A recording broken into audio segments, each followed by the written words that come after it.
Hi, welcome to this edition of Garden Guns.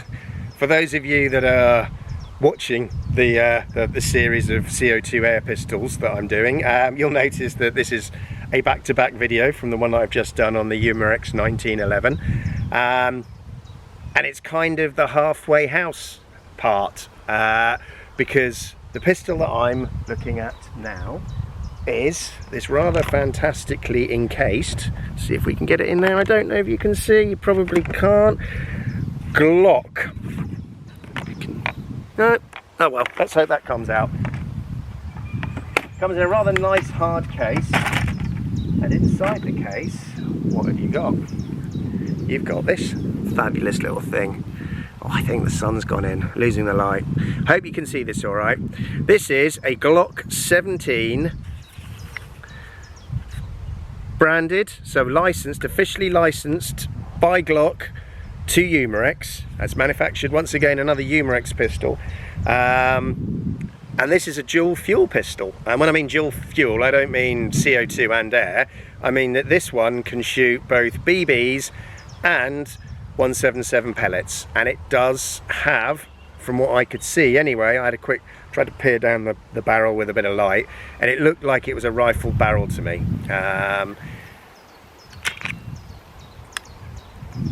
It's similar to the last one in that it has a rotary magazine, but unlike the last one where the teeth were at the back of the pointing towards the back of the gun and the flat side went towards the front, in the magazine the teeth actually point towards the front on this one.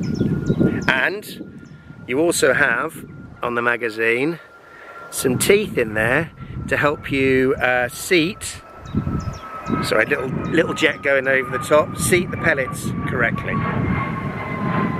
The pistol itself, it is blowback,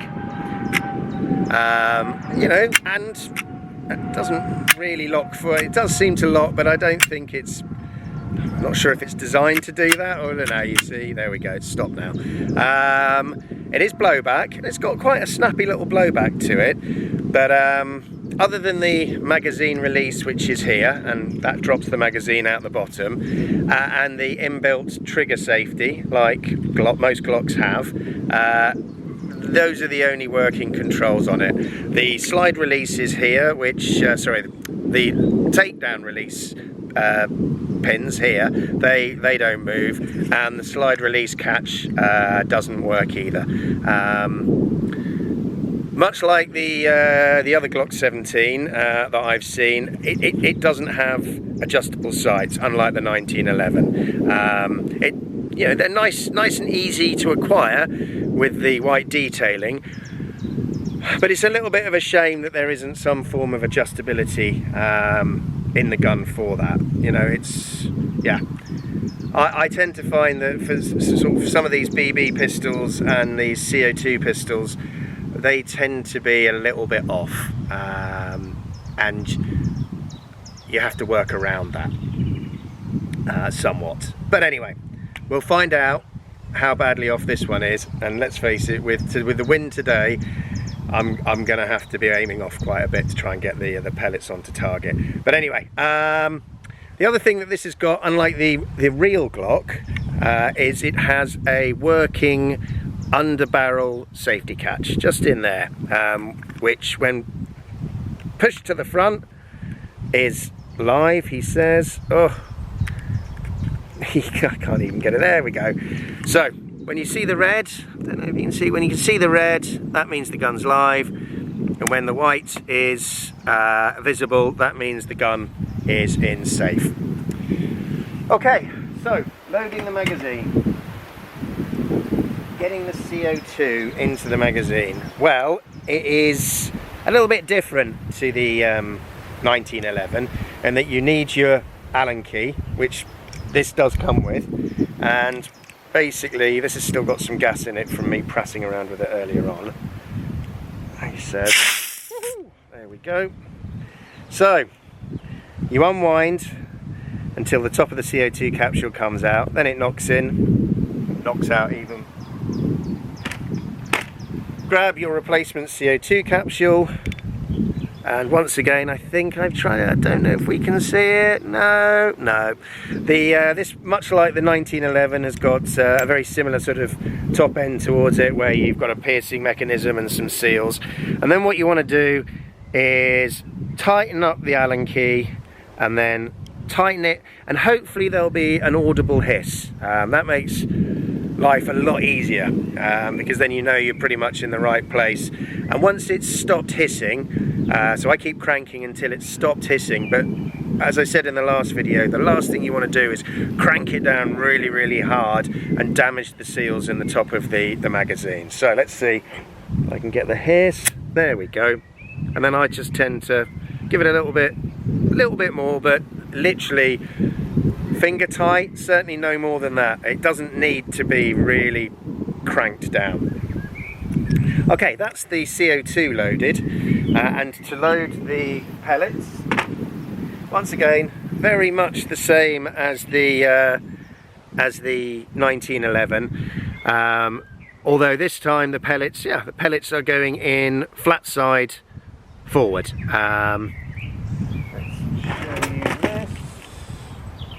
So I'm putting the pellets in flat side forward. There we go, all fingers and thumbs. So dropping the pellet in like that, that's one. And then two. And that will go on until you've filled the whole magazine up. So I'm going to fill this up, and then I'll come back to you. Right, so after my fumbling around, got a full mag there. Don't know if we can see that.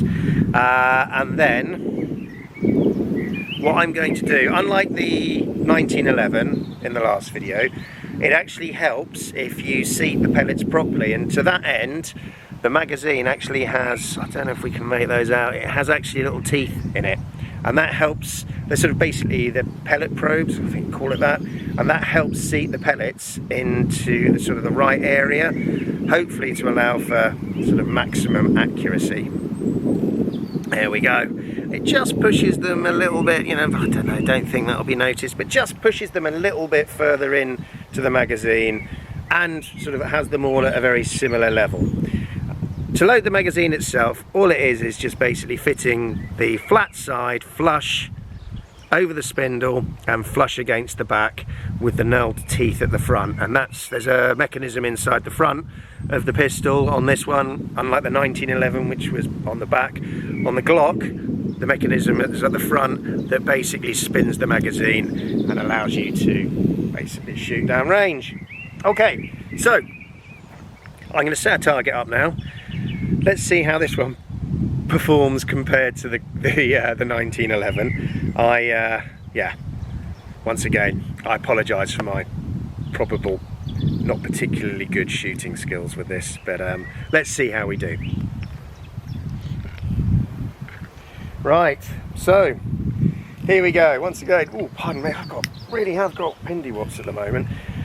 8 yards, paper target. Let's see how I do. I don't think you have to rack the slide, but well, you don't have to rack the slide, you can just pull the trigger, but I always quite like doing that. Not necessary, but okay, here we go. Oh, would help if I took the safety off. There we go.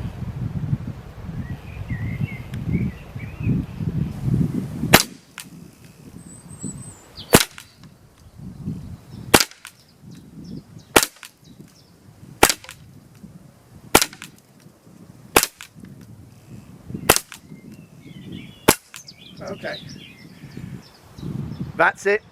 That's 8 shots. Let me go and grab the target and let's see how I've done. Okay, clear. So, how did I do? Well,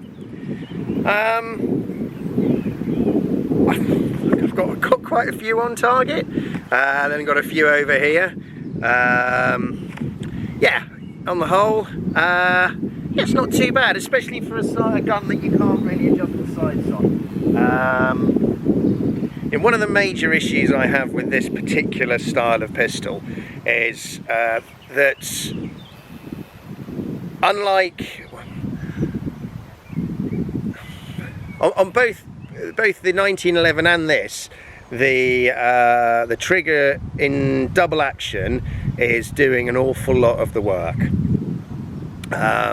You are having to pull, when you pull the trigger's having to rotate the magazine to index the next shot, and then release the seal or the mechanism inside to allow that CO2 blast to power the pellet or the BB out of the gun. Which means, you know, in that trigger pull, you've got an awful lot of movement on especially on a gun like this. These belt fed ones and the ones with the integral, this style with the integral magazine, it's doing an awful lot of work. So I tend to find that I find repeatable accuracy a lot harder.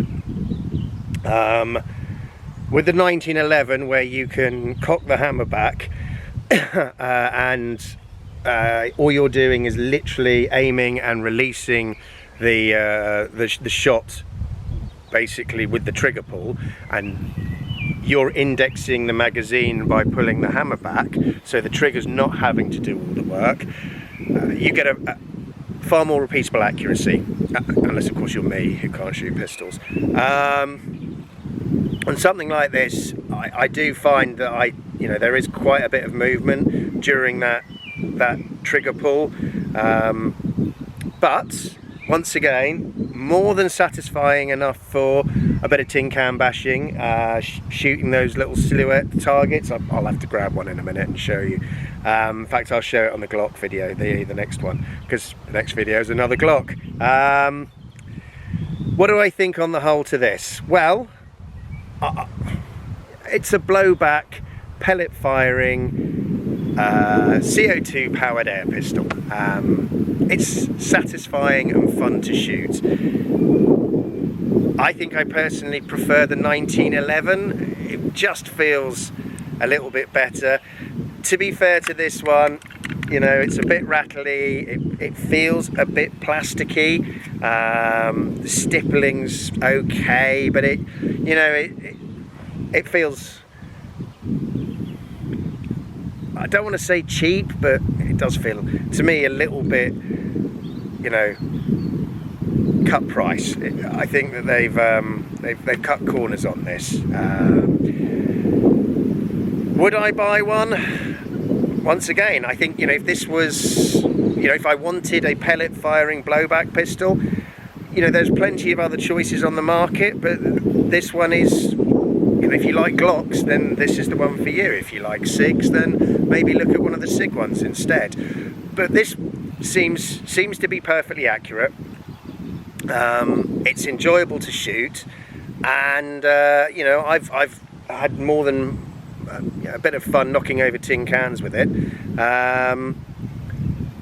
So I would without a shadow of a doubt recommend it to anybody that was in the market for something like this. If you want something that's a bit more accurate, go for the 1911.